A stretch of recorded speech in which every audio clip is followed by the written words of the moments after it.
Now watch this drive.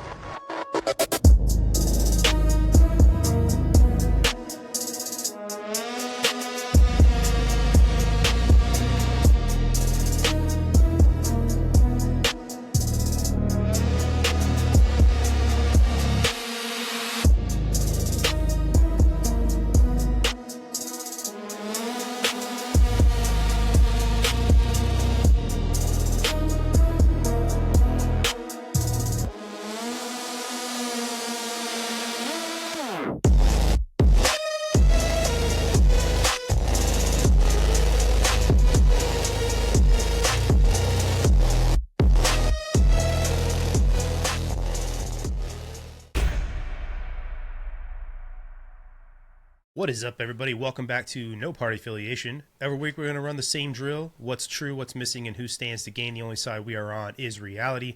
We're not here for the party line politics. We're here to discuss the history, the propaganda, the unknown, and to give you guys insight from across a variety of personal perspectives, stretching all the way from the CIA to Hollywood. So welcome in. Nothing is as it seems, but one thing remains true is that Chris has to disclaim himself real quick so he doesn't get in trouble. So go ahead, buddy. 100%. What is up, guys? My name is Chris. I'm a former Green Beret medic and an intel analyst, and I am here to performatively let you know that any and all things that you hear here on this podcast belong completely and totally to the people that are saying them. They do not represent the United States Army, the Department of War, or any other entity within the United States government. I am good. I am brief. I am gone. Drew, what's up, man? Hey, I'm just glad to be here, boys. Glad to be here. We know. You guys kept me up late Friday night on the other show, and now it's Monday, and here we are, and I'm still exhausted, and I'm ready to get into it because we started a new war. That's right. We did start a new war. Yeah. I mean, we hung up the phone the other night. It wasn't the phone, although it kind of felt that way, like cord hanging off the wall, talking to your significant other, like your eighth grade girlfriend that you got like that little heart necklace that breaks in half at Spencer's. And then we go to bed. Well, I go to bed because I'm on East Coast, and I wake up and the whole world has changed. The whole damn world's changed. A different bloodbath, if you will, right? Yeah. Little inside joke right there. Mm-hmm. It really is. Wish we could explain that one. Probably going to be hard to do. You guys don't want to know. I'll just put it that way. Yeah, you don't. Not at all. Well, I gotta say, first and foremost, the propaganda machine for the Axis powers, let's just call them that, is on full Bert. Like I said before, one of the favorite things I've seen out here is just how much the United States is losing what's going on.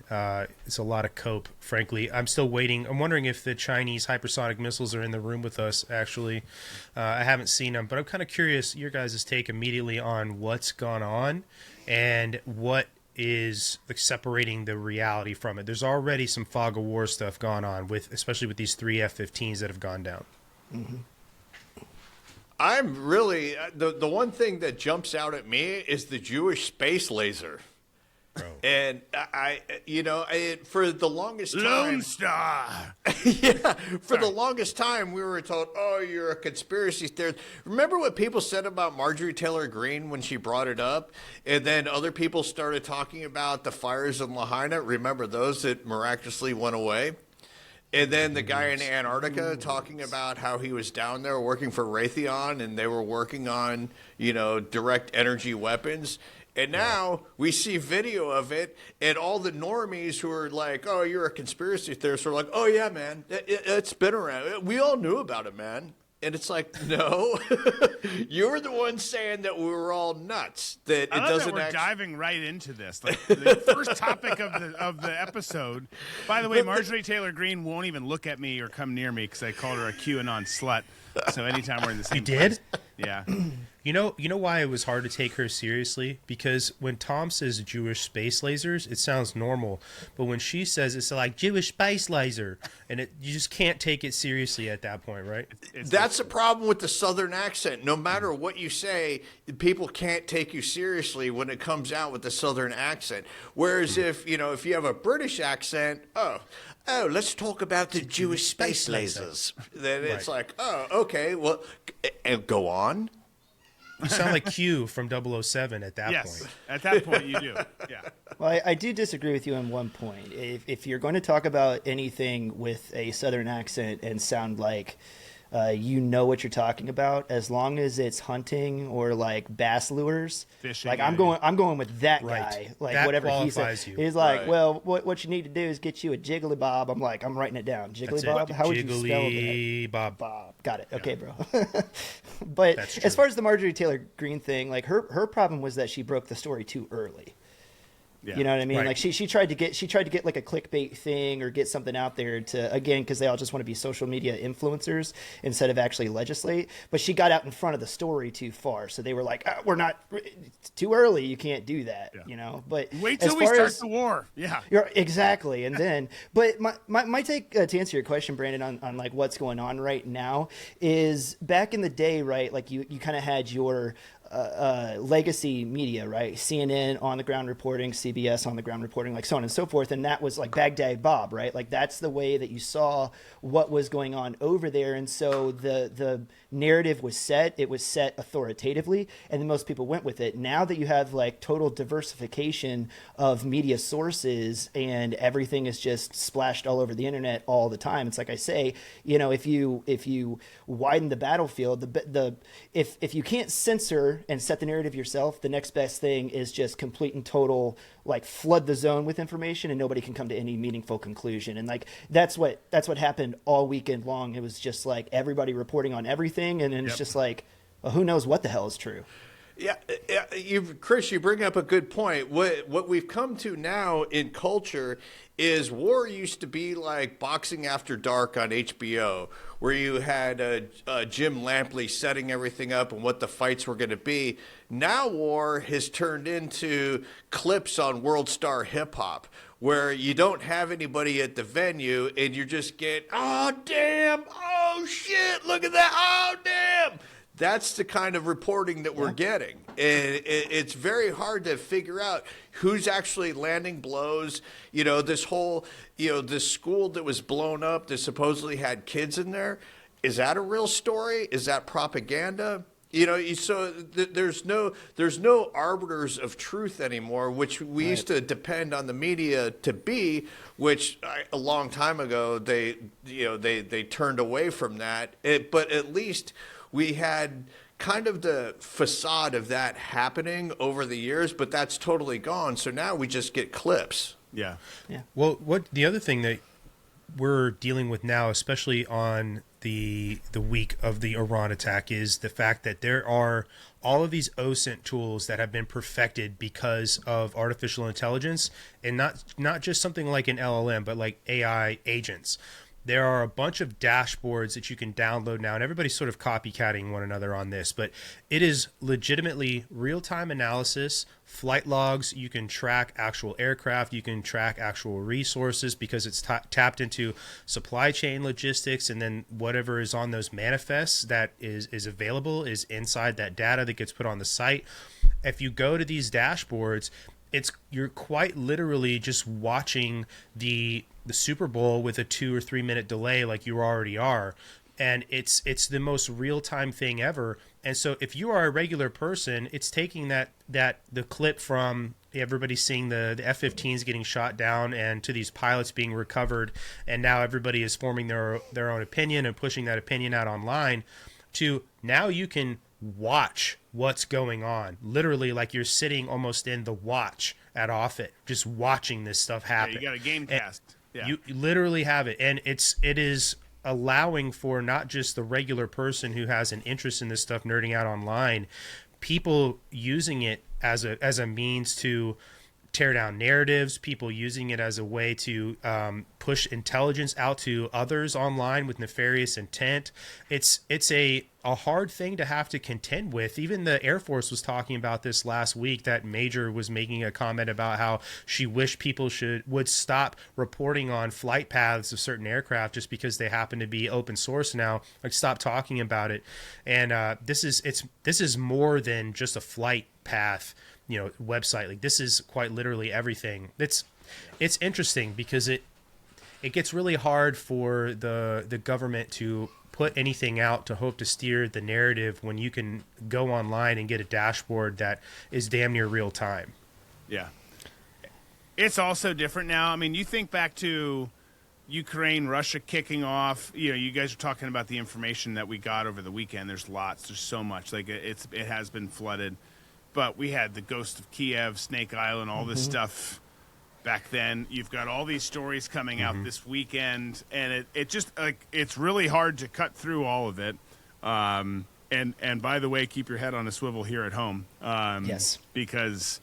Like that, the biggest story in all of this is not like the U.S. military might. Like, of course, we're badass. Of course, we could pull this off. And kudos, by the way, not that I'm for all of this, but kudos to, American and Israeli intelligence for dialing. We've killed 49 leaders in. That's what the White House is reporting. Like, even if it was half of that, like that's some pretty damn good intel to execute that kind of an operation the way that it was done.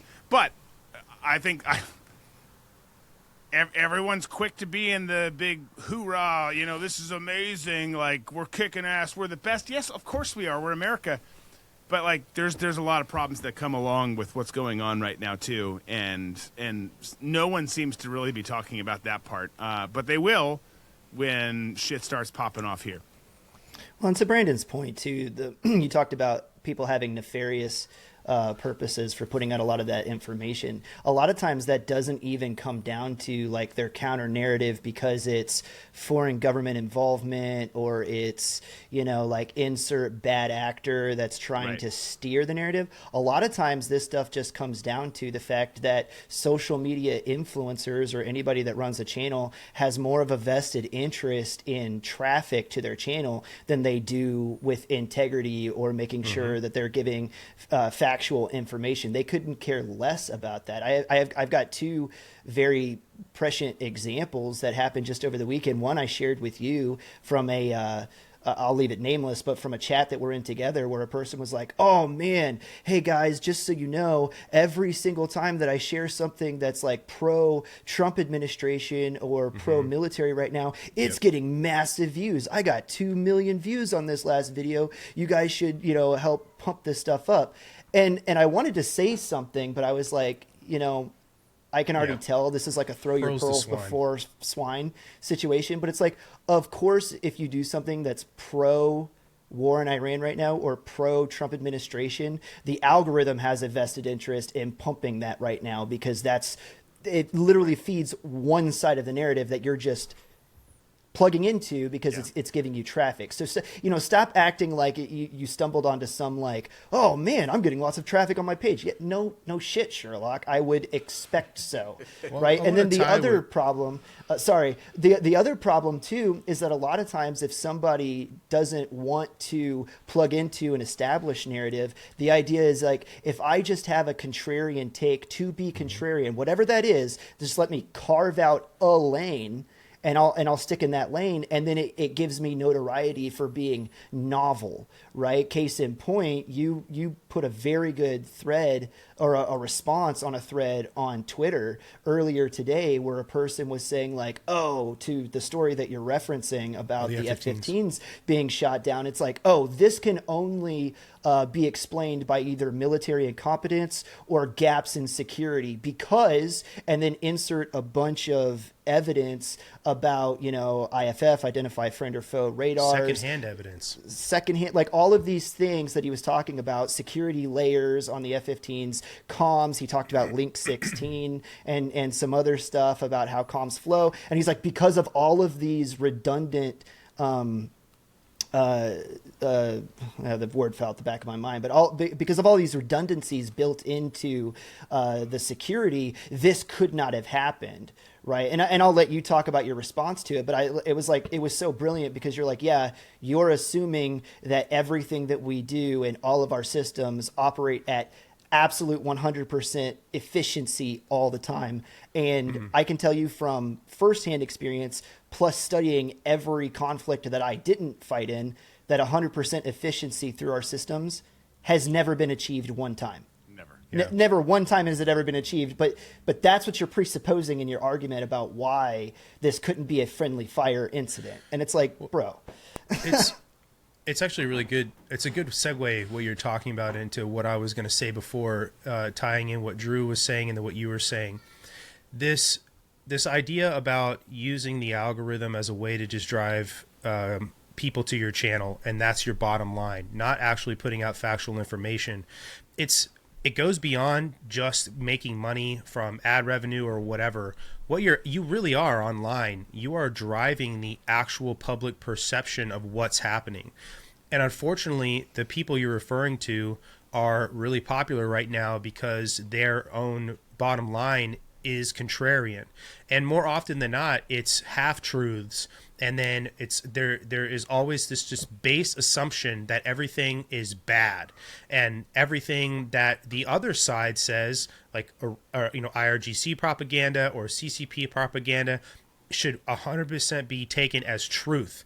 And so it's this really, really bad dichotomy that we have to contend with.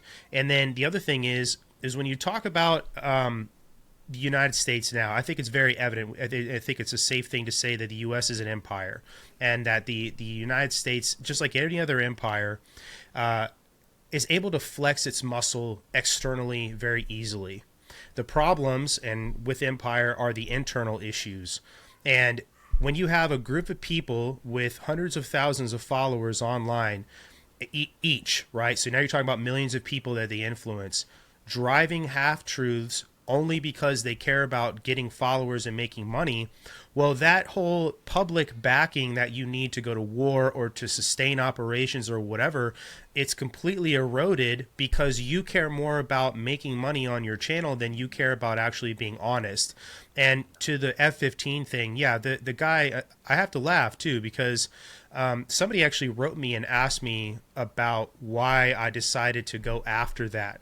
And I told him flat out, well, if you go and read his page, who he is, it says he's an economist, and it says that he also has some stuff to do with like crypto and some other things.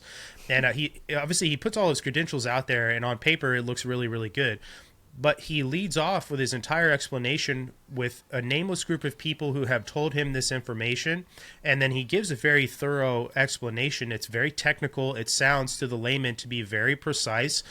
But if you just, like what you said, Chris, if you just start peeling back some of the things he says, first off, like you said, you should never assume anything we're doing is operating at 100 capacity all at once, especially when there's human beings involved, and there always is. So human error, and you can never, I think I said this in my response, you can never eliminate all risk. Ever.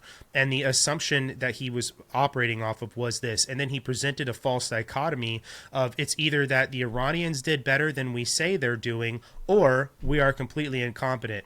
And it's like, no, that is an extreme. Both of those are extremes. And it's fair to present suggestions for why this happened, but it's not fair to present them as one thing or another. And when you are somebody who credentializes yourself at the way that this person is online with 300,000 followers, people are going to read that. You go and look at the reposts. There's 7.8 thousand reposts, and how many people are those reposts going to reach? And, it's just unfortunate because now you're driving public perception about what's going on, and none of it is actually real. And this person would have no firsthand knowledge about area denial or area detection at all. And they just are repeating things that they heard from people, and who knows what those people's incentives are. And so, take everything with a grain of salt online, I guess, is the biggest takeaway here. And don't immediately blackpill just because it feels good, because there's a bunch of people online right now that think it's cool to be that person. Like there's always a better way to find things out, I guess. Well, I don't know about you guys, but when I need to know technical information about layered security as it pertains to aerial weapon systems, I usually go to economists. Those are like the first guys that I stop in with. Yeah. That's, Brandon, you bring up a good point. That's why it gets under my skin when people feel the need to list their credentials, because I do not like this credentialism system that we work under, where it's, I got to defer to this guy because he was really good at taking tests and got all these degrees. It doesn't mean shit to me. It just means that you're a good test taker. Unless you're actually taking a knife and cutting into somebody and like pulling out their heart and putting in a new one, there's a lot to be said for the whole sort of, credential system that we live in. And for people to buy into that just goes back to people, we saw this during COVID. You put on the white jacket and you come out and give a press conference and talk about fecal sheddings or talk about, loads, viral loads. And it's like, oh, I got to listen to this person, because they know what they're talking about because they have all these, things at the end of their name. And it's like, no, a lot of people are just, like you said, are motivated by getting clicks or they're motivated by money. It's all motivated by money. And then normies run into this all the time where they're going to defer to somebody who they think is smarter than they are, which isn't the case. If it doesn't feel right to you, it's not then right. Look somewhere else. Yeah. But unfortunately, a lot of people don't have the time. They just want the answers to come to them without doing any kind of reading on their own. Well, that's it's why funny I've you say gotten that. out of all of this shit. Like, that's why, like, this is the only show that it's left that I talk about any of this fucking stuff. Because speaking of viral loads, like all these guys who are out there spreading this stuff can just suck a dick. Because it's like, it's absolutely bananas. You're absolutely right, Brandon. Like, this is like, we've literally gotten to the point where the economics, and it's not even really, in some cases, the economics, it's the vanity metrics of like, I had a post go viral. That's amazing. Yeah. And you just confused 350,000 people in the population who now think that you're smart somehow. And these are the same people who also push stuff, not necessarily the same people. I'm not saying that exact person. Yeah, There's I get the what you people mean. who are like, Hillary type. Clinton was hung 3 years ago at Guantanamo. Like, are you guys even serious right now? Like, Yes, military tribunal. oh my god. Were it true?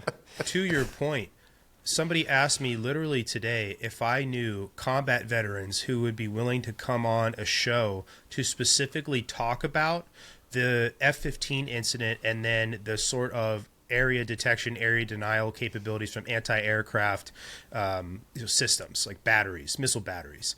And I wrote back and I said, I was like, a nerd in an Intel skiff for 20 years would be able to answer questions about this way better than somebody who spent a career kicking in doors and killing bad guys. I was like, I know a lot of people who could talk about these things that you're looking for who just aren't combat veterans. I was like, is that the only quantifier you're looking for? And thankfully they were like, oh no, I just sort of assumed. And it's just like, that's a good thing for some things. Like if you want to understand CQB or you want to understand like how to assault a target or what it was really like on the ground in Ramadi or Syria, yeah. But there are other people in the military who are conventional dudes who can answer these questions for you if they're willing. They're just not combat veterans. It doesn't reduce their seriousness as an expert just because they weren't out with a rifle in their hand. And so it's funny too what people assume about others based on, now combat veteran isn't exactly a credential, but you get what I mean. It's not necessarily the perfect qualifier, I guess. Well, I think it would be worth it, at least to one extent. And that is anybody that's been in combat, right, can at least still tell you that the first 24 to 48 hours of any large-scale operation is the absolute most chaotic. You launch the operation, everything goes, and then basically you've got that gray zone in the middle where all of the different units are moving and are taking care of their small piece of the operation. Go back and read about like Anaconda, for instance, right? Cop like could they tell you put, the same thing.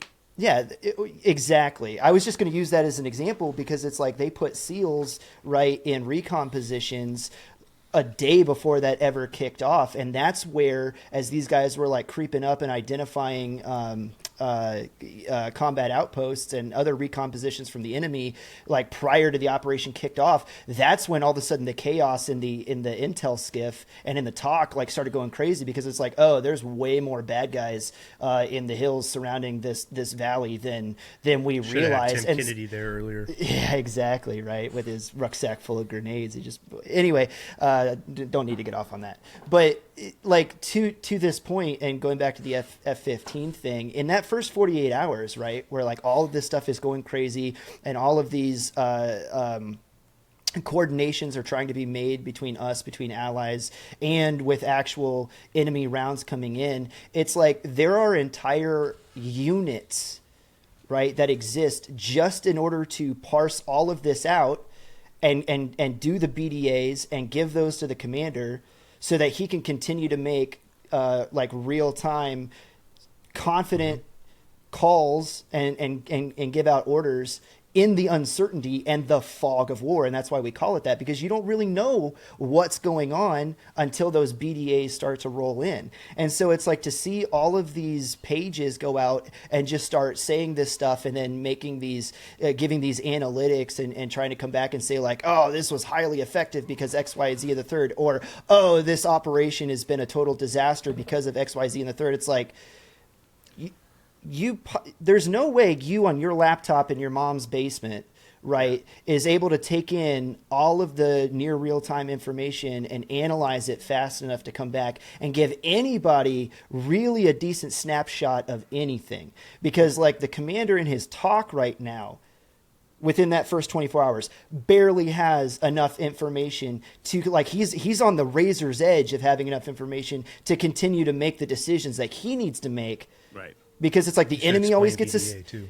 Yeah, the enemy always gets a say, so that's happening because rounds are coming back, and so it's like he's on the razor's edge of being able to make those decisions and bump steer the operation as it needs to go in order to continue to be successful. And now you're going to come back and you're going to tell me that you know everything that's going on and confidently that this operation is either an overwhelming success or an overwhelming failure. It's like people need to see through that crap immediately.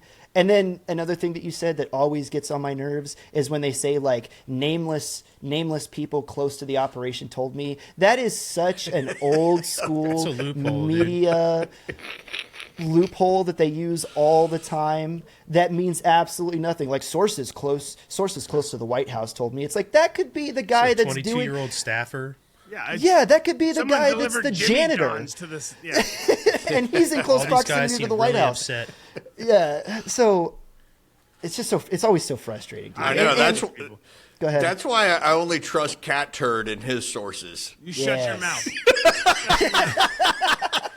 Well, that's actually Cash's burner account, if you guys didn't know. It maybe is. Like, dude, what a retard. Like, I'm not. Drew and I have talked about this before. I believe that Cat Turd is a psyop. I don't think he's an asset. I think he is just so dumb. It's so pathetically stupid that the people who run the algorithms want people who were Trump supporters to look like total ridiculous retards. And so they boosted him to get him to be like the voice of everybody who is, supporting MAGA or Trump or whatever. Because I have never seen anybody in this landscape that is just as dense as that guy. Even like listening to him in the few interviews that he's done, it's just It's actually a genius move. Yeah, it is. Who's ever pulling the strings to put that guy as the face of the right on social media is a total genius move. Never done anything in his life. Like his own family doesn't like him. Like it's remarkable, but it's genius at the same time. Whoever's doing it. The one thing I think that social media is used for on purpose is exactly what you're talking about, Tom. Because not that they should or need to, but there's never really any effort from the institution to go out and debunk the thousands of accounts that say certain things. And it kind of goes back to what Chris was saying before about flooding the zone with so much information. No one knows what the truth is. That matters for the other people on the other side looking at all of this stuff, because they're parsing through everything on X as well from all of these OSINT accounts or people that have identified themselves via their credentials as some sort of military or paramilitary expert tied into the department of whatever the fuck they are tied into, and hoping to get some truth, and they all contradict each other for the most part. It's almost like a smokescreen that's going to happen on its own, and you just let it build. It's like, cool, like this is just a bunch of bullshit, 99% of it. The Cat Turds, the fucking Harry Sissons, the whomever else is over here doing all this stuff. I think they're dating, actually. Who said? Yeah, I know they might be, but it's. I think that's why there's no attempt to really correct the narrative that builds online, because it gives you cover in a way. Like, you'll come out and say what needs to be said, but there's no point in correcting the online narrative. This is like a good and a bad thing, I suppose, in a way. Because we've outlined how it is a bad thing, but. Tom, right. Well, it's conflict. They want total conflict, even in social media, because you're not going to really get it on the streets. There's isolated things here and there. But to get people arguing, like your cat turds of the world with Harry Cezanne or the chick from Jersey, going back and forth, then people, are like, oh, you can't talk to cat turd like that. I'm going to carry cat turd's water for him and chime in, and then, I'll pick a fight with somebody. Oh, dude, you see that guy get ratioed? And it's like, oh, my God, you guys are playing right into the fucking psyop. Yeah. That happened to me literally yesterday and today with some idiot defending Julian Dory for posting online that Epstein was alive, and all I did was ask for the evidence, and then he responded to me and said I was misguided. Like, Julian Dory responded to me and said I was misguided, and then somebody for 2 days has been attacking me for coming at Julian Dory and asking for the burden of proof. It's hilarious. It's like, so I said something to him. I was like, look, he's not going to let you suck his dick. Then he called me a homophobe, and then I realized, I really am not dealing with a serious person. So yeah, those are the people though. Again, I go back to, it's the second time I brought it up. Like, this is why I unregistered from the Republican Party and got out of politics, because these people are so unserious. I hate them so much, and they think they're Americans, and these are the same ones who are like, Civil War, baby, we're going to start a civil war against Democrats. Like, yeah, and if we do, I'm going to kill you first, because, you guys are not on our team. Like, you're not actually American. You're just rah, rah, rah. Like, I love that you said that. You know why? Why? I'm sorry, Drew. No, I hate them. I hate the people on the far right who are just total mouth-breathing buffoons so much more than I hate the people on the left. I do agree with you. I hate the people that are like that on the left too. I do too. I don't know who I hate more, so I can't quantify that. But to your point, they have no plan for what comes next. All they know is they hate anything that has to do with exacting military might or pushing America's geopolitical aims forward, right? Yeah. The only thing I can take away from that is they are isolationists, or the contrarian thing just happens to be popular right now, like Chris was talking about. Because once you get past their whole this isn't America first thing, right? Like, because you can make a case completely and totally, and I have, how getting rid of the Iranian regime and then boxing China out of its fringe oil imports is America first. If you look at the survivability of America and eliminating its enemies and then reducing their capabilities, you can certainly say that's America first. We should be able to do two things at once, where we are actually taking care of Americans at home and not letting Americans deal with a lot of the bullshit that we're dealing with, and then hold people accountable. That is also America first. We should be doing both of those things. Now, if they were actually advocates for fixing problems at home and not just rage baiting or being contrarian to literally anything America does externally, I could take them seriously. So like I said, I'm reduced to either believing that you're an isolationist, which I don't agree with, or this is just how you're making your bread right now. And neither of those are good things in my opinion. I'd be curious what your take is, what you think they think the next step is here. Is it just we pull, like, you know, for the example, no military bases worldwide at all. No Americans should be deployed anywhere on any military base anywhere worldwide. Any sort of power projection or global asset projection that we have should just be completely gone and brought home. This is a real argument, right? So, like, what do you think the next logical step for these people is? Do you think they've even thought that far? Clearly, they've not thought that far. Like, that's absolutely impractical. It's almost not worth a response. But I don't know. I don't know what they think the next step is, because I can't reason or rationalize how these people approach things. Look, I don't want a forever war. I don't want a this or that. Like, but there's the answer's usually in between. These people are all just. I'm trying to think of. I was trying to think of a recent family situation to tie it into, but I'm not going to go there. They're like these people are also. It's just. It's naivety. It's emotion. Like, and it's just all utter nonsense. Like there's. At the end of the day, I don't get how anyone listens to them. Like I'm not asking you to only listen to me and people that I say are worth listening to. I do think it's a good policy, but like, I don't get how I don't get how these people take themselves seriously. How the hell is that even possible? That reminds me, we forgot to do a land acknowledgement at the top of the episode. True. We all have to do individual ones. To who? but you're right. When it comes to they're so all over the place. Where it's, you go back to the whole.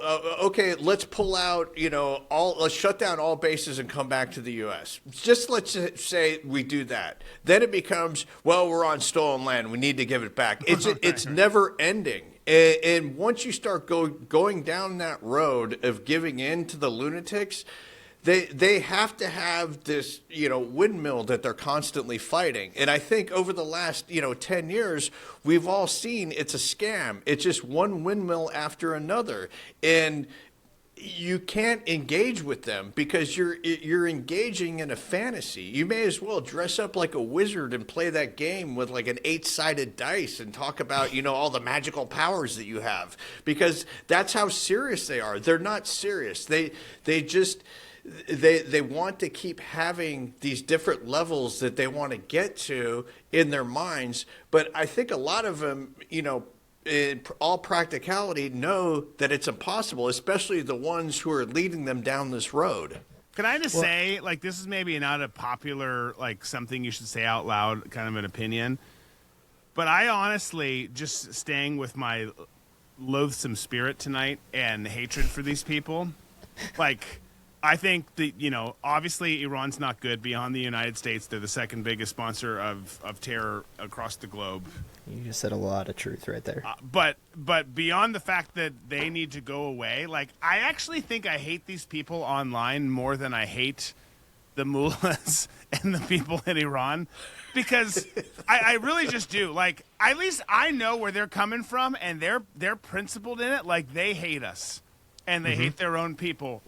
I know what I'm getting with the Ayatollah and his mullah clan. Well, your answer about how you can't even, it's so unserious that it doesn't even deserve a response is sort of the point I was trying to get at and why I asked you the question. Because this is a real argument people have presented to me. I've listened to people talk about, you can't reason with it. You can't sit there and talk to these people because they don't understand the situation at all. They don't understand the geopolitics of literally being the number one hegemon in the world, right? There's not even a legitimate regional hegemon anywhere else. China's trying, but the U.S. is still there. You're not a regional hegemon, And so you ask them, okay, cool. What do you think logically comes next? And it does sound like some sort of isolationist thing. But then when you present them with this fact that the world is always going to have a world police, what do you think that's going to look like if what you want to happen comes to fruition? Don't know, don't care is the answer.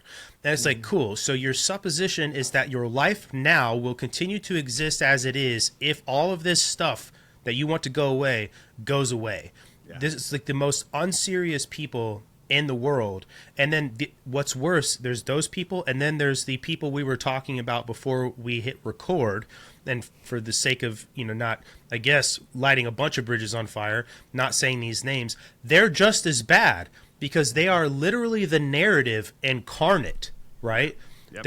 There is no individual thinking going or independent thinking going on either of these sides, and they have the biggest platforms. Biggest platforms. Yeah, and we won't say names, but you listen to them at noon Eastern every day and a couple other times.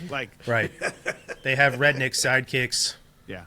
I want to springboard off of something you were saying earlier, Drew, in at least being able to respect my ideological enemy more than, the fake online outrage proliferators. Because in a day and age where drones and autonomous vehicles exist and they're still strapping bombs onto suicide bombers, I mean, dude, that's just for the love of the game. Yeah, at that point, bro. like you can't.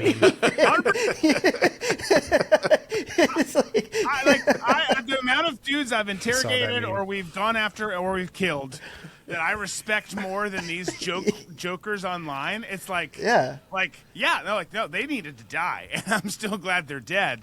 But they were a better person than you are. They were.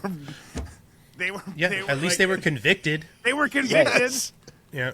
Dude, I watched a clip principles. today of these Afghans firing a dishka and using another Afghan as their tripod. I saw that. He was just like, That's the most Afghan thing ever. absolutely.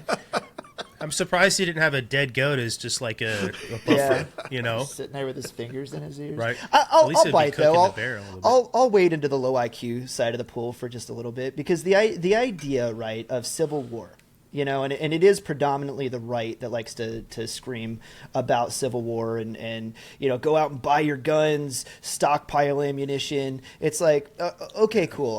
Are you training with them? Do you know how to build a 3-tiered water filtration system, Right. with dirt, sand, and charcoal? Do you know how to plant and harvest food?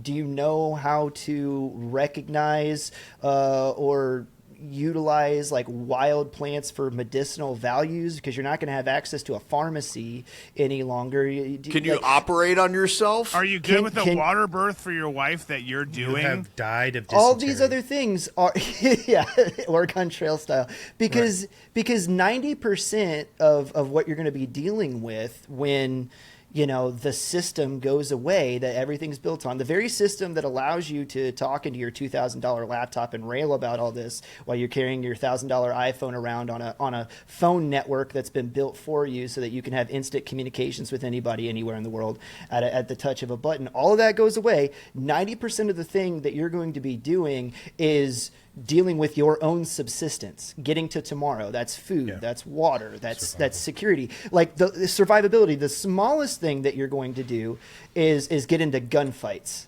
Right? Now, security is going to be a layer of what you're going to deal with, right? But it's a very small layer. Have you built up a community? Do you know your neighbors? Does your security network exist outside of your 4 walls? You're a hunter-gatherer now. You know what I mean? Exactly. And so, no, you don't know what comes next. You're not anywhere prepared for it. You probably live in an apartment or a suburban community, which is once it goes without power, what are you going to do then? No septic, right? No water coming into the house. Good luck leaving the city at that point. Do you have plans for any of that, right? Do you have a bug out plan of getting your vehicle outside of city limits, or are you leaving it behind? You haven't thought through any of this stuff. And then I hate to agree with whoever the body double of Joe Biden was this day when he said it. But when he said oh, that's great, talking about wanting to buy all these guns, you don't have an F-15. What do you think you're going to do against the United States government? And everybody likes to talk about unconventional warfare and talk about the Taliban and Al Qaeda and how they were able to deal with the United States as a more capable force. But I would argue back against them that the people on the ground that were fighting against these guys, what was really hamstringing those operators or those soldiers, sailors, and Marines weren't the Taliban, and it wasn't the Al Qaeda. It was the politics that was causing them to fight with 2 hands tied behind their back the entire time. That was the situation, 100%. That was keeping the Taliban in the fight. And we could go off on a deep dive down the rabbit hole about I don't want to. why they would want to keep that conflict going for so long. But it wasn't the Taliban, right? And it definitely wasn't Al Qaeda and their early 20th century technology that was keeping all that stuff died down. And so, like I said, Joe Biden's body double that day was absolutely correct when he goes, you don't have the technology that the United States government has. And if we were to devolve into a civil war, then the number one thing that the regime, that the system, that the deep state, that the government, whatever you want to call it, is going to become about is going to be self-preservation. Exactly what's going on with the Iranian regime, right? Underneath this strike right now. And so if that happens and it's one emergency order, one emergency declaration away from pulling all of those resources home, there's not a system in the world right now that can stand up against the United States government's ability to project force. There's just not. And so compounded on top of the fact that you have zero survivability skills, on top of that, you think that you're going to take on the United States government when it becomes more concerned with self-preservation than projecting force around the world. You are hilariously outside of your depth of understanding about like anything that you could possibly do. Like you must have IQ this high to enter the conversation. Sorry, bud, you need to go in the corner and sit down. Like you're going to be nothing but a loot drop for your redneck neighbor, or sorry, the roving band of rednecks that come into town, to clean out the grocery store. Yeah, to raid. Well, like, that's what's going to happen. I think it's great that some of these jokers have spoken up because, like, most of them will die of a cardiac event just walking to their mailbox, both from anger and from weight. But it's like, thanks for flagging that you've got all this ammo and food because I appreciate it, bro. Because I'm not into like all the sustain stuff, but like I'll take your shit. Like, but they're just those people that you're talking about, Chris, are the worst. And again. Beating that drum tonight, that's why I hate so many of those people. Like, I can't take it anymore. Like, I'm quickly becoming fucking Clint Eastwood sitting on a porch just grunting and groaning and being pissed at everybody. That's right. Because it's partly my fault. But it's a lot of y'all's fault, like, out there in the masses. Like, stop being not you listening to this show, because you're smart if you're listening to this show, but you're just being dumbasses. Like, stop it. Well, I got to ask you, what do you think about the Nick Fuenteses of the world, and Nick Fuentes specifically telling people to vote down ballot Democrat on the midterms? I hate Nick Fuentes, and I hate all of the different influencers out there. I don't know what else to say. More of us, yeah. Like, well, stop. Like, go ahead. I'm trying not to be angry. No, you're right. The point of what I'm getting at is that even the guy that is supposed to be the alternative to the alternatives solution is more partisan politics. Yeah. Do you get what I'm saying? Yeah. That's the whole psyop thing of this. I bait and switched you, right? Yeah. I'm going to be this person for however long he's been that person. And then the second something happens, vote blue. Right. Yeah.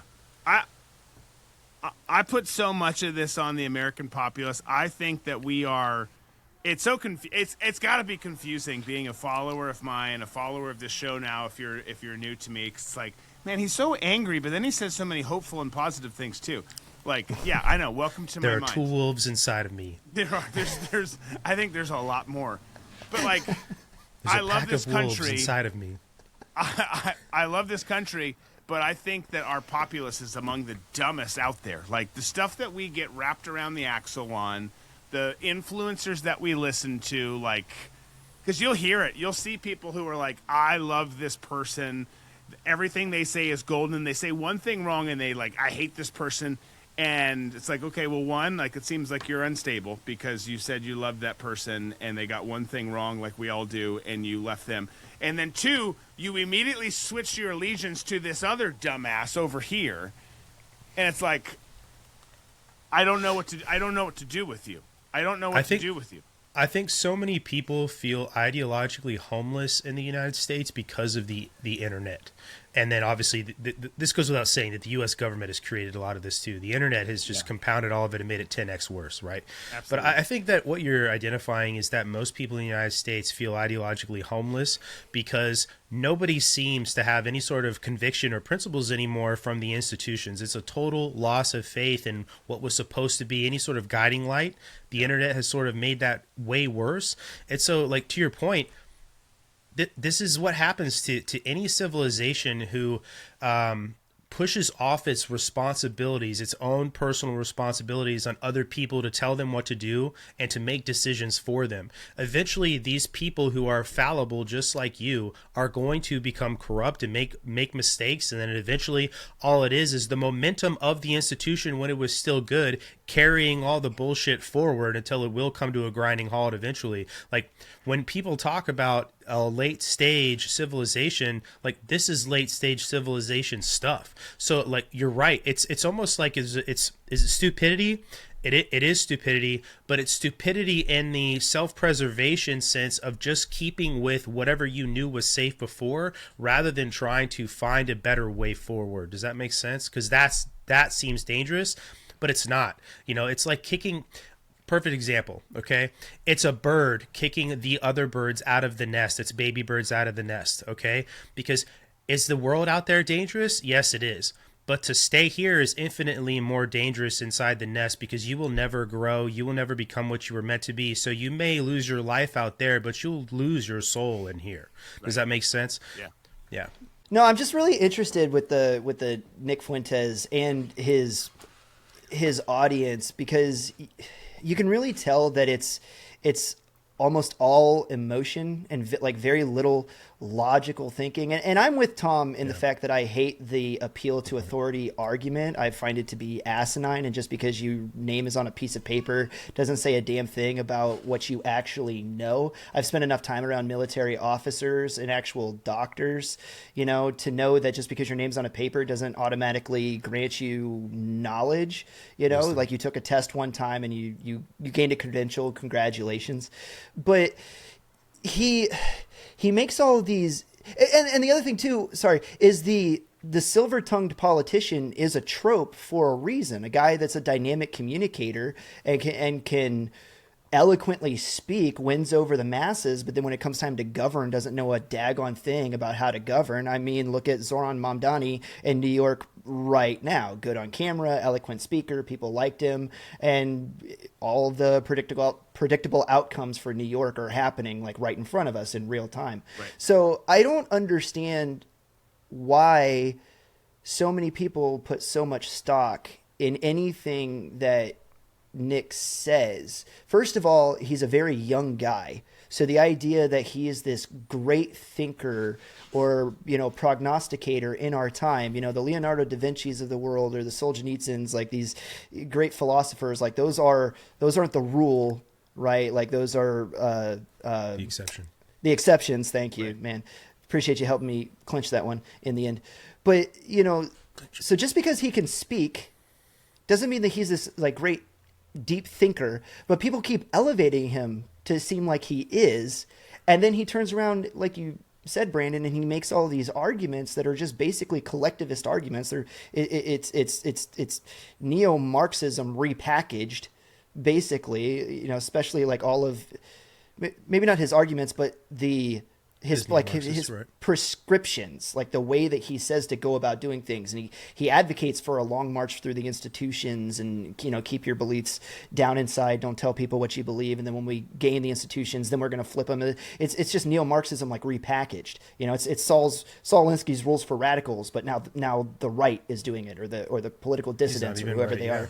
Right. Yeah. But just to wrap all this up, because you brought him up earlier, I don't understand what people see in him or why he's being elevated to this point of being some kind of political prophet. I think people for I'm sorry, Brandon, go ahead. Nope. No, Tom, you go right ahead, brother. I think from a pop culture standpoint, I think that his voice resonates with a lot of people his age who see the future, and it looks really bleak. And the ability for him to point that out, and also from Nick is really good at coming up with people responsible for why Zoomers are feeling the way that they do right now. Whether it's Israel, whether it's the Boomers, he's really good.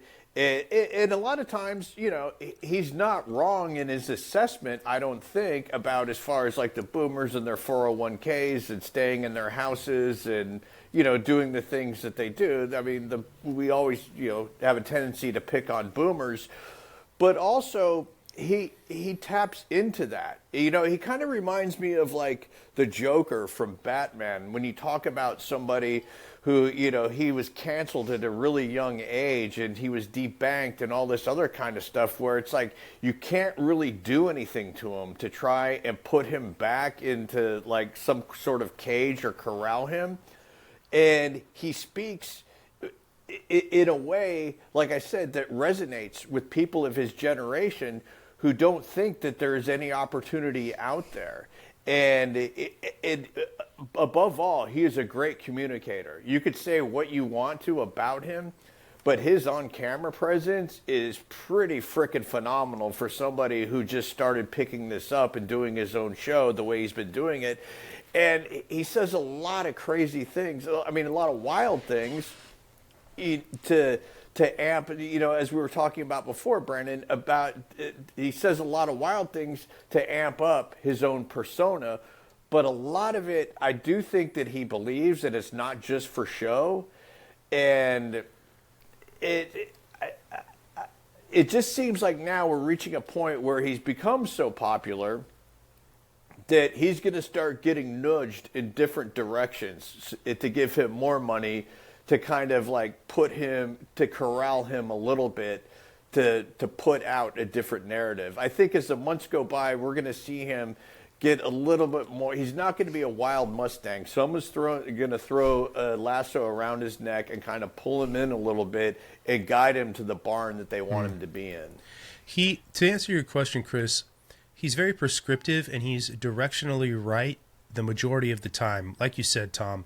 he's able to pull out what is wrong, and we agree with a lot of what he says is wrong. Institutional corruption, military industrial complex, lobbying, all of these other special interest groups. Like, I agree on all of that right on its face.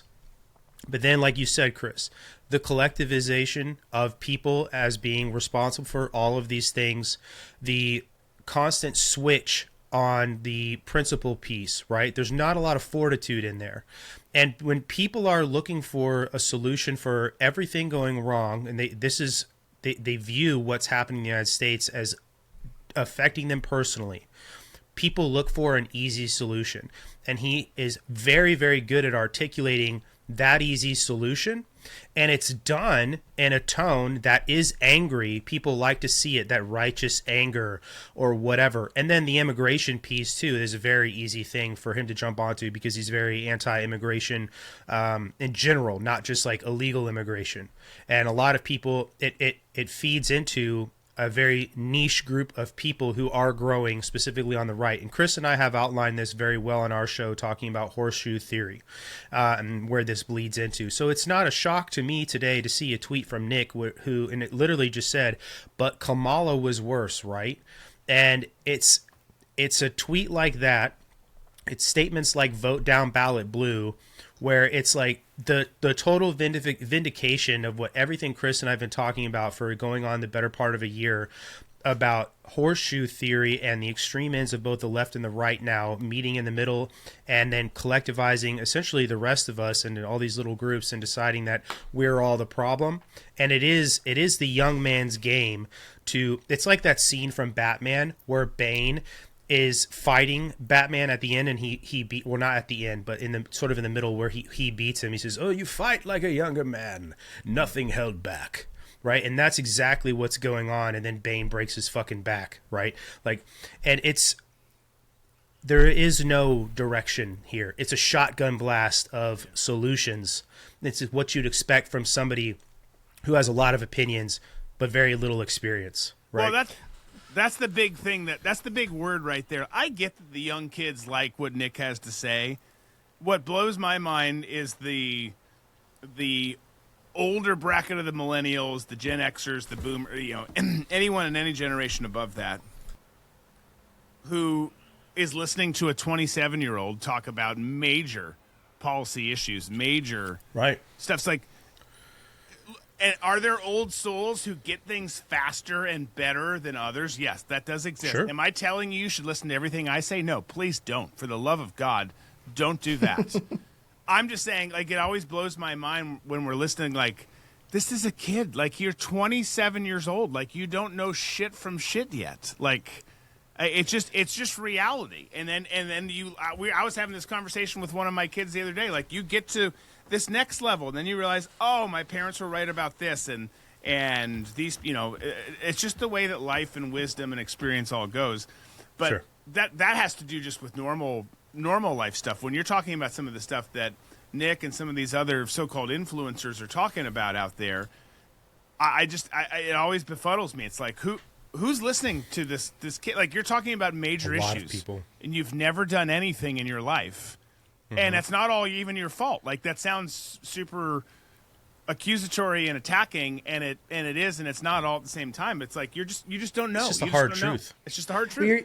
You're making the exact point that I was trying to drive at. I think that both of you are correct, Tom and Brandon. I know that he's a dynamic communicator, and I want to give credit where credit's due, because that is a skill in and of itself, and his on-camera presence is really great. It is. And I do recognize that his diagnosis of the things that are wrong are often, if not very good, like they're exact. He's recognizing it. But in the same way, I'm just going to make like a medical analogy, right? The average person can look at a sick person and go, shit ain't right. And they can describe it to you, right? And they can say, you got snot coming out of your nose. Your skin doesn't look the right color. Your eyes don't look the right color. You're acting weird. You're fatigued. You've got stuff coming out of your mouth because you're vomiting. You got stuff coming out of your ass. It's like, I know none of that's not right. But in the same way, it's like the average person can recognize and diagnose that something ain't right. Yeah. But you go to a doctor for the prescription. It's like, well, how do I make that better? And again, I'm not making the argument to authority by saying it's just like anybody that has doctor at the end of their name. What I'm saying is, like, practicing medicine is it's practicing medicine for a reason. It's called that because there is a certain amount of schooling that you go through, but then there's also experience layered on top of that for physicians through a lifetime of looking at these things, diagnosing them, and then coming up with a prescription to make them better. And what I was trying to get at was exactly where you were going, Drew, in that. So he's doing a good job diagnosing, but why are people paying attention to his prescription of how to make it better when I don't see it there? Right. You know what I mean? Just because he's diagnosing it well doesn't make the prescription right. Well, this is kind of to tie it back to your Marxist thing, right? This is the historical example of just because you understand the facts doesn't mean you understand the context. I can look back and say, X happened, that was terrible, but you're not asking why. And I always say, revisionist history is the god of Marxism. It's very easy to look at what Nick says, and he's saying something that's right, but there's very little experience behind it or context that you are willing to dig into. Nuance does not weaken your argument. Nuance strengthens your argument. Just because you can say something on its face doesn't necessarily mean that that's the whole truth.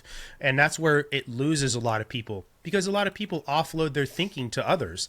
And to your point, Chris, about not appealing to authority by saying, well, Nick has no experience. This person over here has a doctorate in political philosophy and has spent all of his time in all of these think tanks and all this other stuff, so we should believe him. It's like, no, you should be taking a wide swath of information. You should be then watching what goes on, see whatever you thought about, okay, parse out what ended up happening, what didn't happen, who said something that was right, who didn't, and developing your own thought processes based on that. And that should never end. You should be constantly navigating through information that you have available to you and then arriving at whatever conclusion that leads you to. Don't get caught in this object permanence of this one person here is telling me over and over and over again what's right, what isn't. And when they get it wrong, I just like, oh, well, something must have happened behind the scenes, blah, blah, blah. Like, no, you should be moving from information to information to information, and developing your own opinion. That's called independent thought. And, this is, again, a late stage civilization looking for people to prescribe a solution for you. It's history repeating itself. Yeah. Well, also too, people are looking for a simple solution to something that has a lot of different tentacles to it. If you're trying to diagnose what the problem is with the United States, it's easy for somebody like Nick to say, "Hey, it's the Jews." It's like, okay, well, what does that mean? And for me, when he says stuff like that, in any sort of group dynamic, when you have somebody who's othering another particular group of people, they're going to get a groundswell of support and go, he's right. They do control everything. When in actuality, they don't. I look at Israel and, some Jews who are at the tops of, networks or record labels or whatever the case may be as middlemen. How did they get there? That's another separate conversation. But you can't just say it's this one particular group of people, because to me, it all leads back to the hidden hand that's actually running everything. And if you want to get down to, the level before the hidden hand, there you go. The level before the hidden hand are all the bankers and all the banks. They're the ones controlling everything. This whole regime change in Iran, to me, has nothing like a fraction of a percent of letting chicks walk around in tube tops. That has nothing to do with it. It has nothing to do with them driving a car or anything. It all has to do with, like Brandon, you were saying before, with China and the oil production that's coming out of Iran. But also it has to do, I think, with breaking up the BRICS nations. Because if you look at the list that Wesley Clark had talked about of all the companies, of all the countries that they wanted to topple, Iran being on that list, it takes them out of the equation. It gets them into a different banking system. Yeah. If you have a regime change. So to me, that is where all this leads to. The othering that Nick does and other influencers do is just a sideshow. And all that's going to do is keep people back in their silos and keep them at war with each other. A few thoughts, and these are all really random. They're not random. They're tying in, but we're going all over the place. One, tube tops or otherwise, Iranian women are actually gorgeous. So let's free the Iranian women. They've got silky hair. They've got a lot of things going for them. Their feet, though, I don't know, man. Have you seen Jasmine? Come on. Seriously. Chris, she was 16. She was but I was 8, so. Well, you're still talking about her. You know what I mean? Yeah, fair. That's fair point. Like, In the live action, though. Yeah, she was not. Exactly. Right. Let's just all. Anyways, that's one point. Two, the problem is we all, and then we're gonna land on bricks. But two, and I say that because I'm gonna forget. So two is I'll keep you there.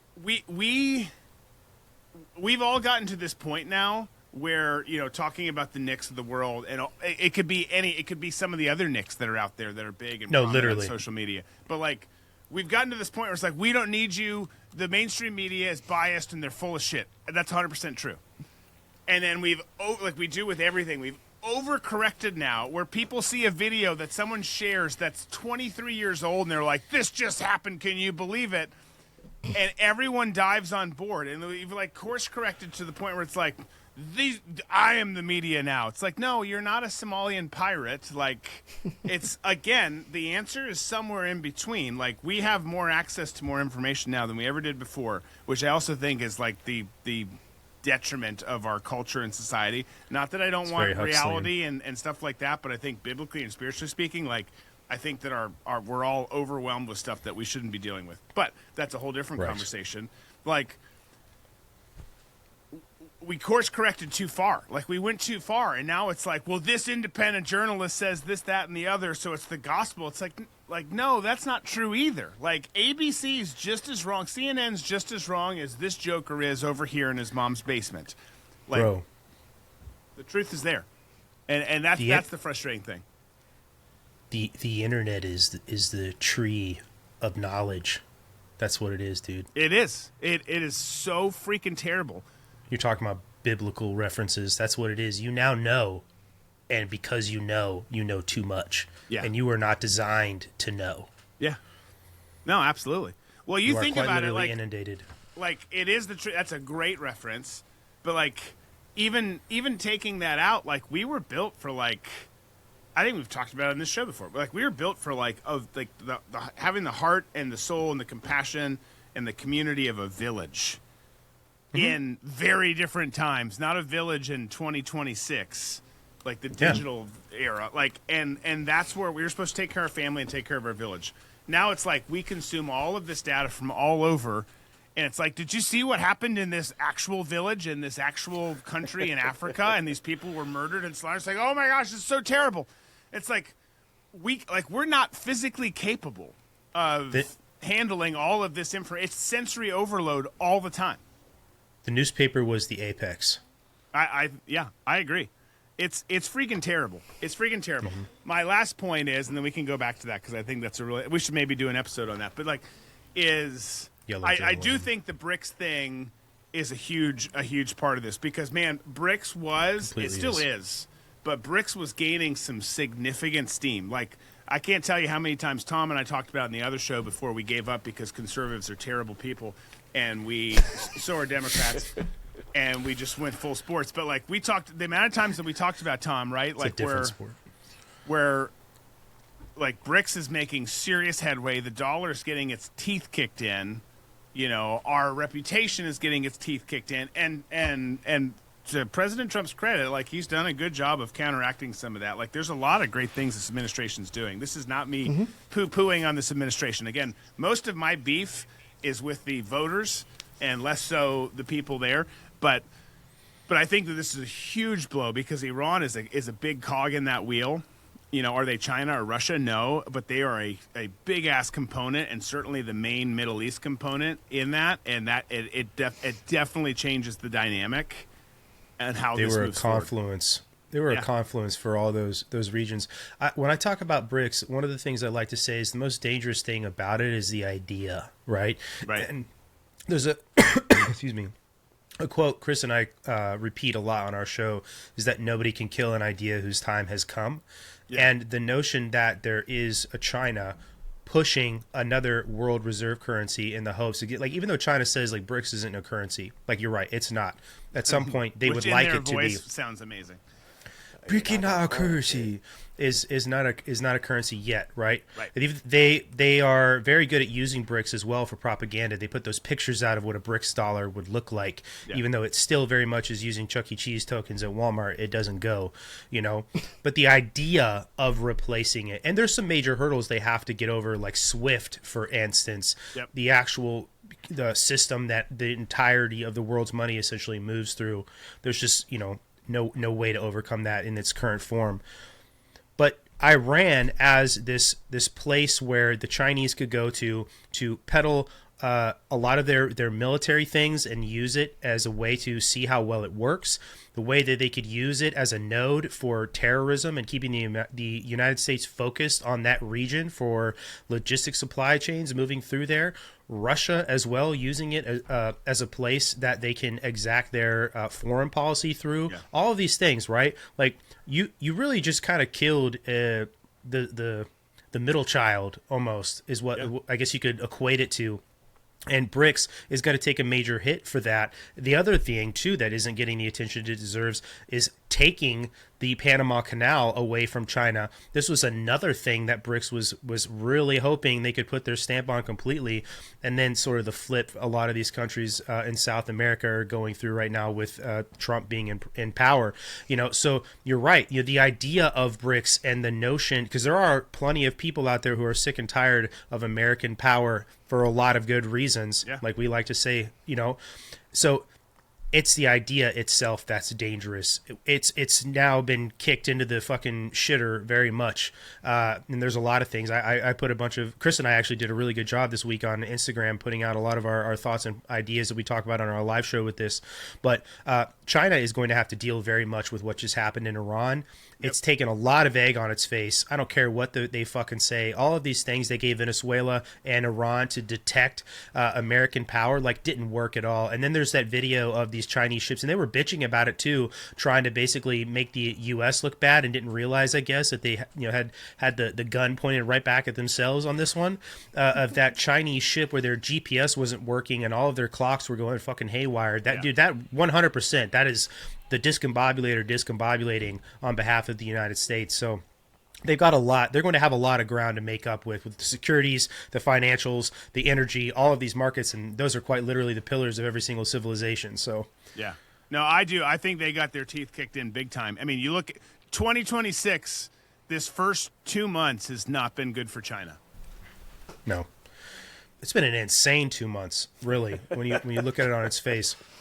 Well, I mean, we kidnapped a dictator in the middle of the night with the discombobulator, which I just love saying. Yep. And melted, and let's not forget melted motherfuckers. Right. Apparently. Well, dude, just last night we got to watch, like you said, Tom, the Jewish space laser in action.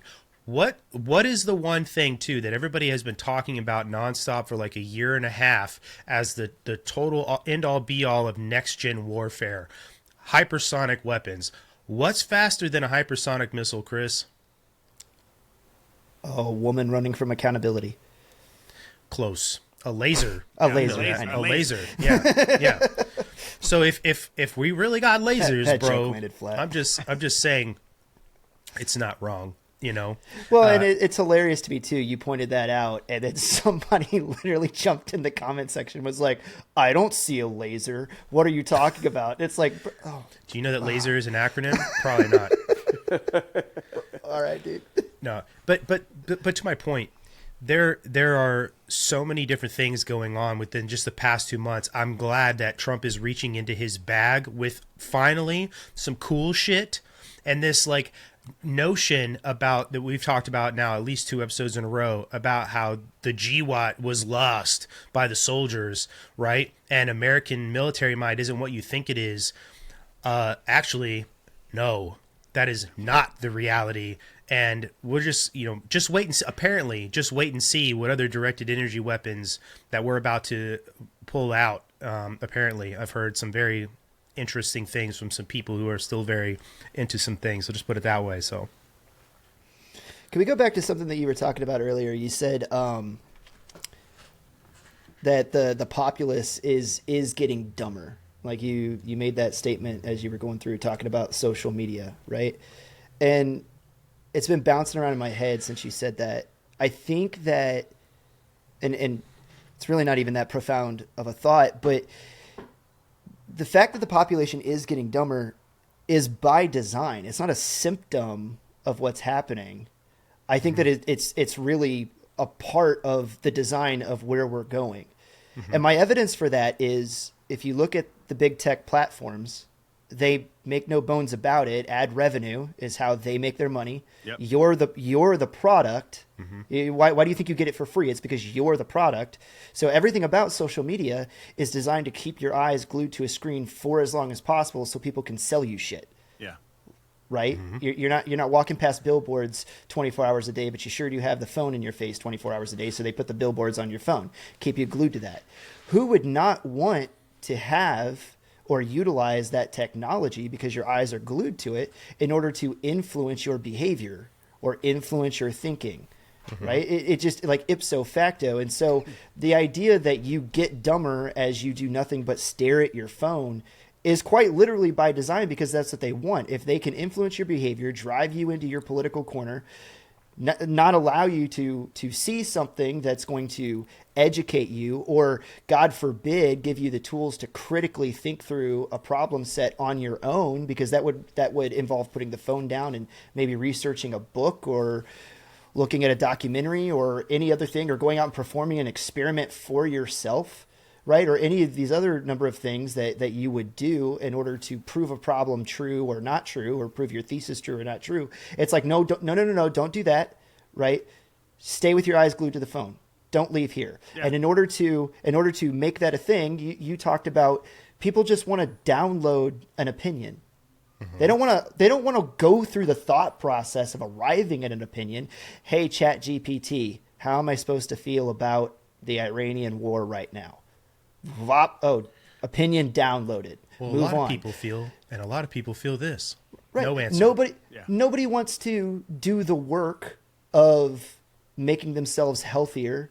Here's a pill. Oh, I have mental health issues that I'm dealing with.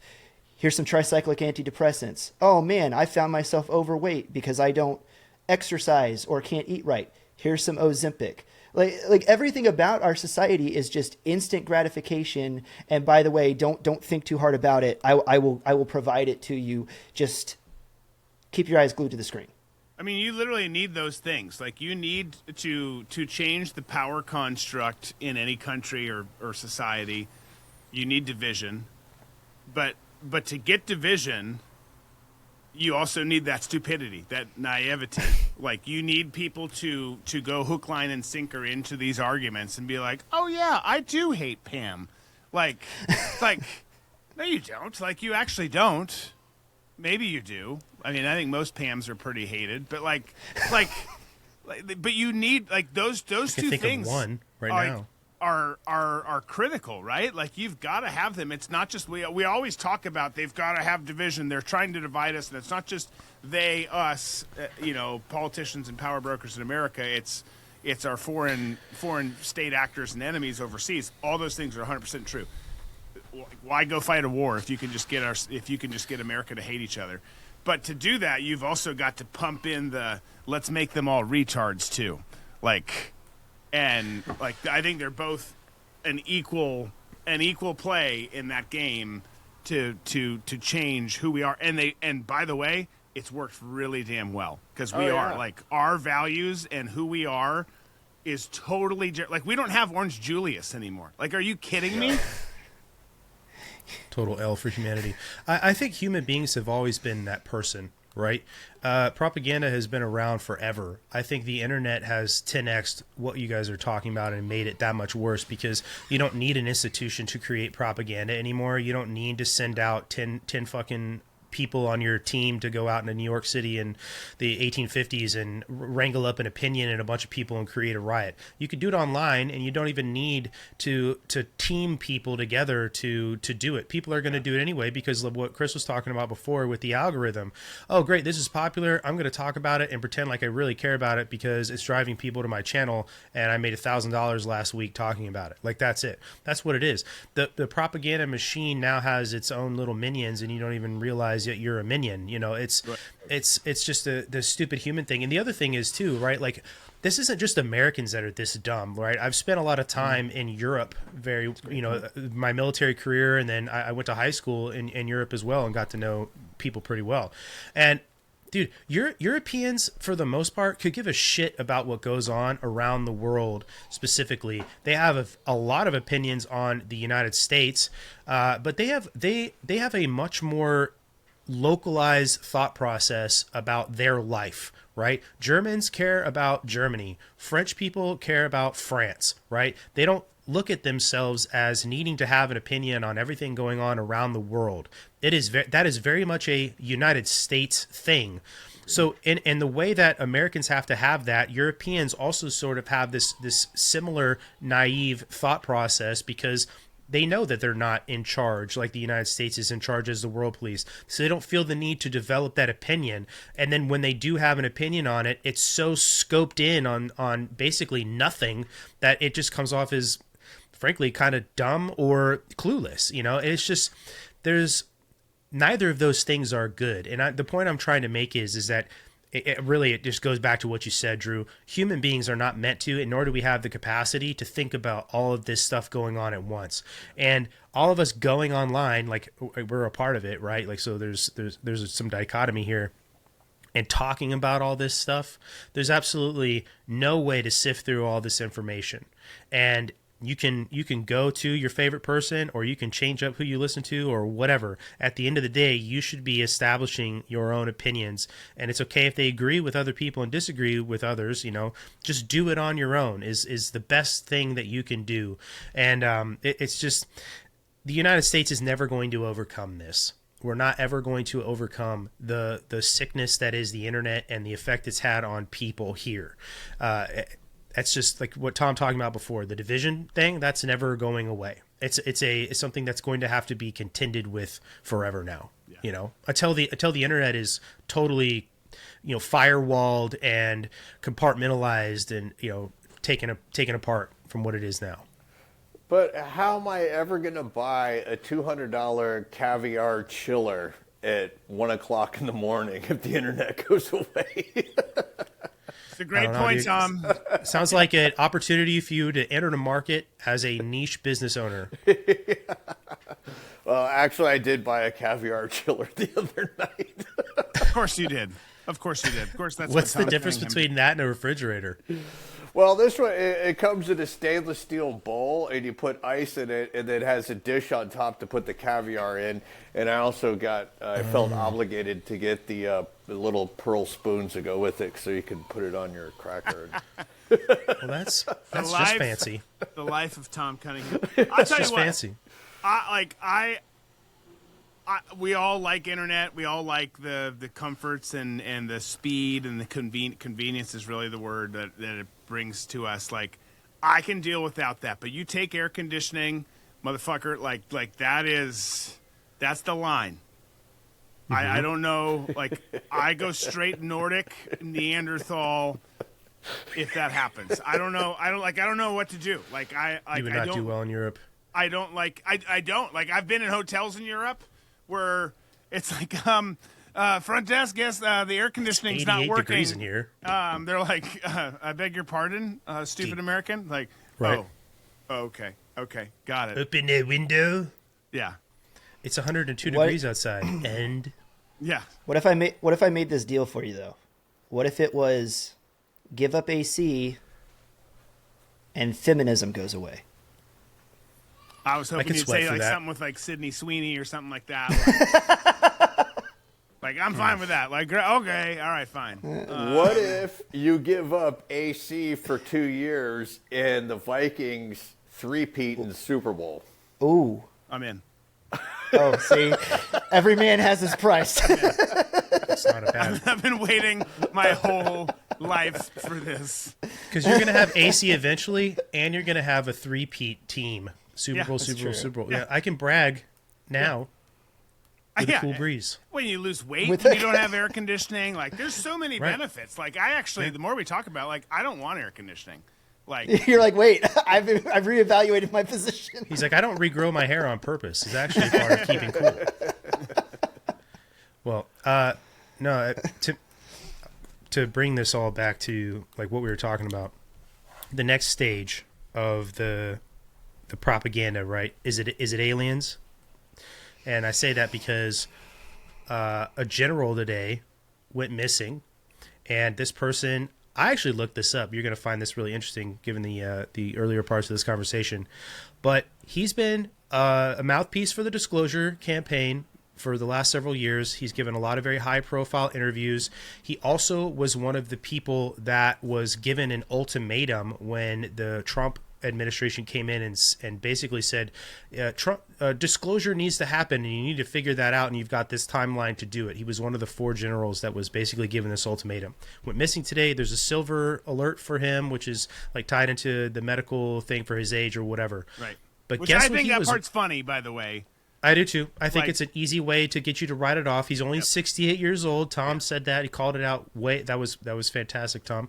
You knew his age, but he was working on some of these special access programs, directed energy weapons. Very strange. In both areas that he was working in. Yeah. He Isn't that goes weird? He goes missing. We have a plasma scientist killed in December, and then we've got another guy who deals in black matter. Right. That, Interstellar dies objects. What was interstellarly traveling last year that we all talked about? 3i Atlas.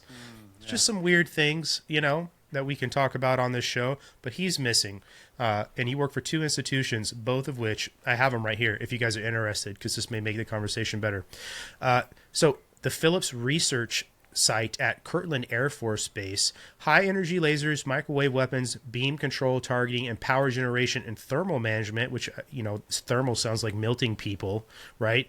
Space surveillance, early missile warning, space control, and satellite resilience and defense, and exotic fuels. And then for the Air Force Research Lab, the things he was working on there: hypersonic systems, space and counter space abilities, directed energy, advanced sensors, electric warfare, and long-range strike-enabling technologies. All of which have been on the board this week. Right, So, right. Yeah.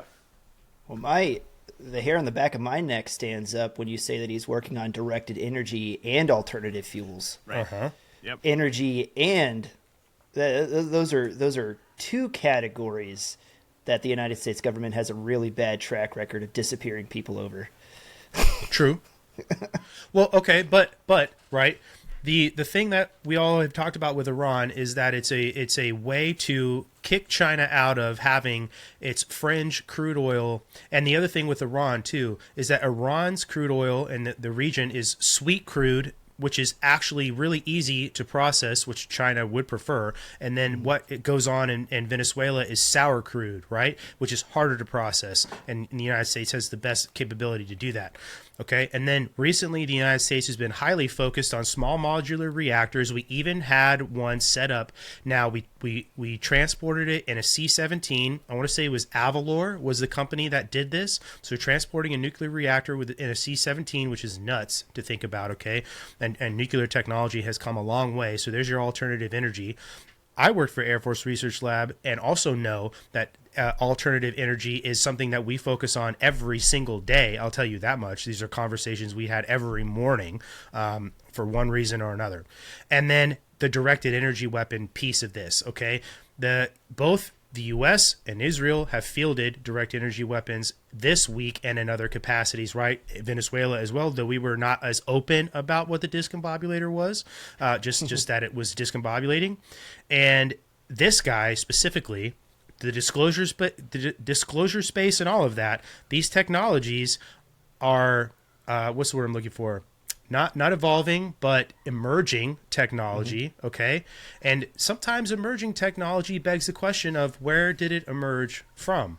Are these some of these programs that were reverse engineering technology? Those are the things I want to know. And then you have these scientists like Tom brought up that were killed and had their fingertips and all of these other things too. I don't know. I'm just asking questions. It makes for interesting conversation. I don't know any of this to be true, but it's fun to talk about. Well, we all immediately started pointing fingers at the United States government because of its bad track record, right? But if I was an investigator on this one, to your point of these technologies are all emerging on the battle space right now, I would immediately, like the first threads that I would start pulling on are what countries, which we've, aforementioned, are backed into a corner right now and are watching these technologies emerge and being effective on the battlefield.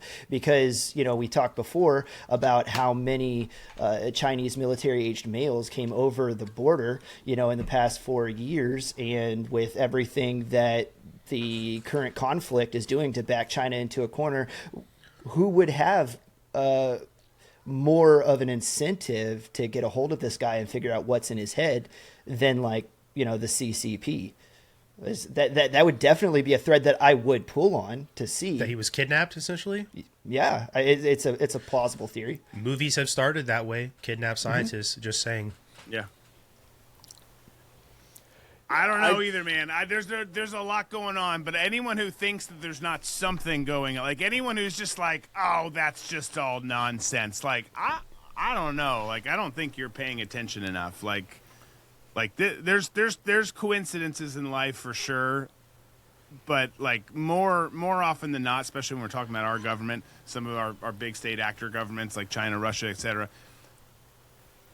Just living in the world I lived in, like the coincidences are actually more of like the outlier. It's not albino deer. Yeah, it's that the coincidences don't really exist that much. Well, to that point, right? Then if you're looking at everything that we've done around the world with removing like Maduro, going after a lot of these crude oil vessels that are unmarked. We intercepted one that had Chinese missile components, going after Iran. Some of these other things we're doing, like talking about Greenland. Do you get the impression that we're moving to a point, right, that there is going to be another escalation and the line of events that we've done around the world to try and slam the door on some of these other power competitors with us? I get the impression that we're moving towards something even bigger as well. Like Iran won't be the last bit of this, right? And so my point is to say is that I don't even think that we've entered the phase where we've seen the truly crazy shit. You know what I mean? I don't know that we have either. I mean, you look at we've hit Iran twice now. This one obviously like a war, like we've started a war with Iran, but we struck them before. We've done the Venezuela thing, our posturing has totally changed. There's the Greenland conversation. There's all sorts of other conversations going on, albeit those are some of the bigger ones, yes. But I agree. I think the posturing has changed so much where now I'm at the point where I don't know, and I can't say with certainty, and I've got no inside school information on this. But I too would be surprised if we didn't take things another step in this direction or that direction, because it seems like, hey, we're putting China and Russia in corners.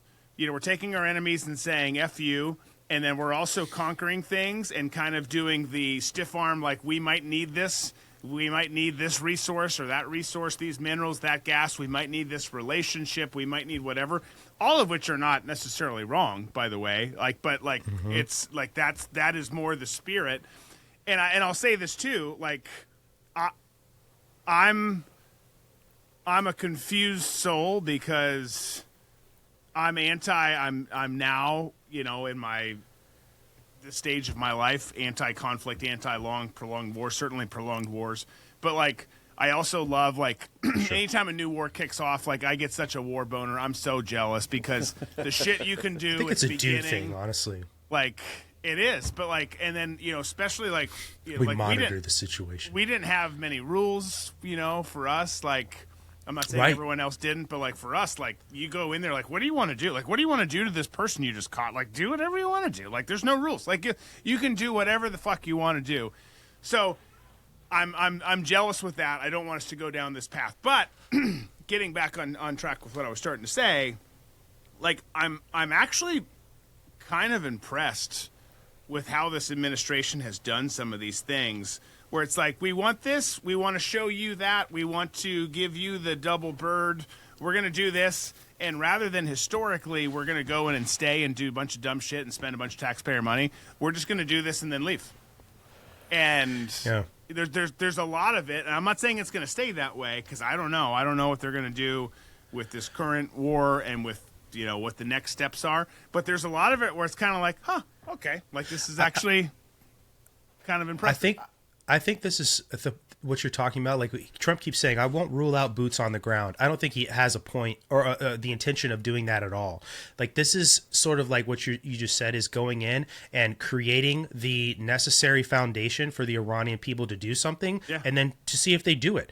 Whatever comes out of that is going to be something tomorrow me or next week me will have to deal with, but not right now. Right. And I think that's sort of the policy, is going around and punching a bunch of people in the fucking mouth really hard, and then knocking them on their ass or worse, okay? And then moving on to the next thing, because now everybody has to react to you. And the United States has been reacting to a lot of other people, especially over the last administration.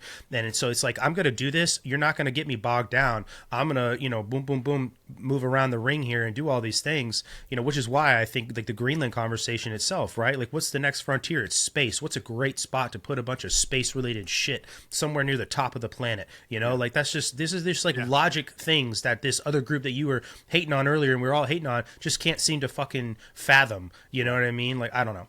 Anyway. Well, with my extensive education with social media and learning everything that I know from Facebook and X, and I'm going to weigh in. X University. What I think is going on, I think that the world is going through a reset. We always talk about World War I and World War II and a reset. I think we're going through a non-conflict conflict reset right now. And what Trump is doing to usher in this reset is to have a conflict with Iran or any sort of other proxy country like Venezuela and say, look, this is what we have. If you want to fight and drag this out, we will fuck you up. So this is a program that we're laying out here right now, and we expect these countries to fall in line because this is the new realignment of the world right now. Mm-hmm. I agree with that. Yeah. I do too. Yeah. But to me, it's all about control at the end of the day is what if we're going to do this flex.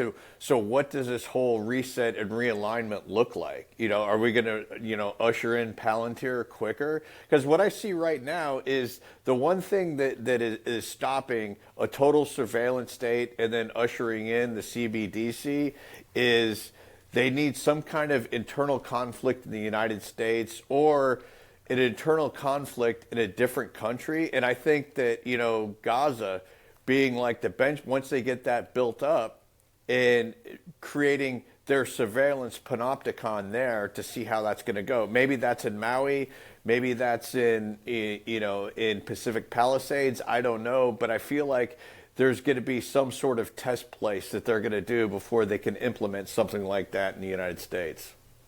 Mm-hmm. Yeah. But what do I know? I'm just a wild conspiracy theorist. Well, talking about the conspiracy theories, I'd love to get your guys' take on the Trump administration bringing the hammer down on the Claude AI and ousting them, and then immediately picking up a contract with OpenAI. I don't know, man. I don't know. My thought is that's just business as usual. Like these tech companies are not, they're misaligned with them, but like someone says the right thing, and that's kind of how this administration rolls. And again, I think this administration gets a lot of things right. So like, I actually would love to talk about that next week.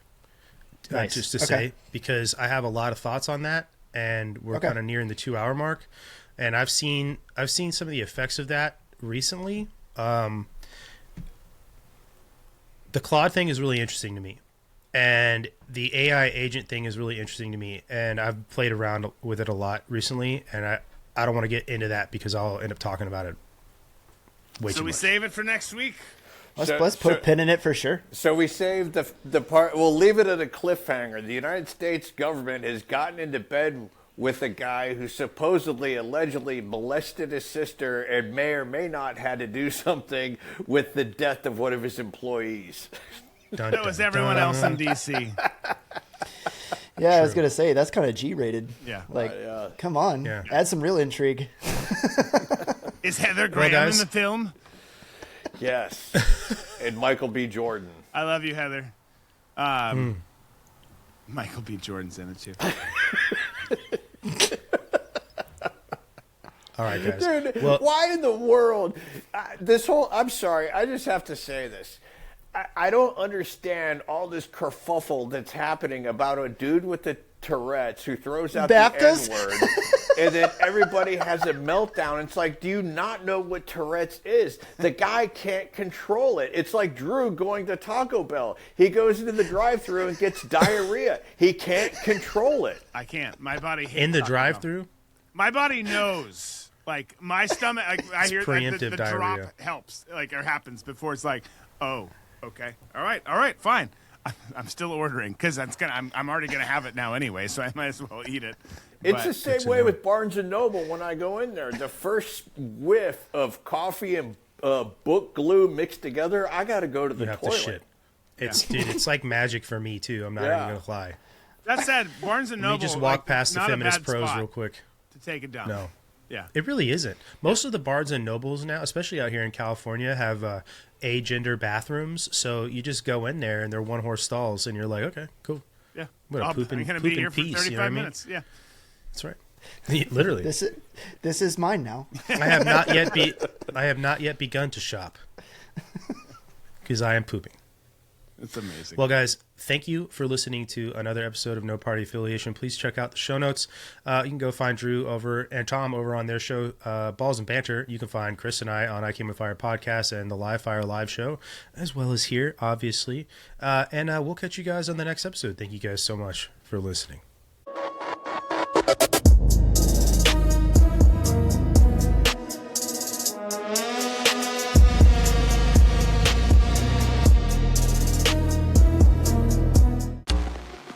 This concludes our scheduled programming.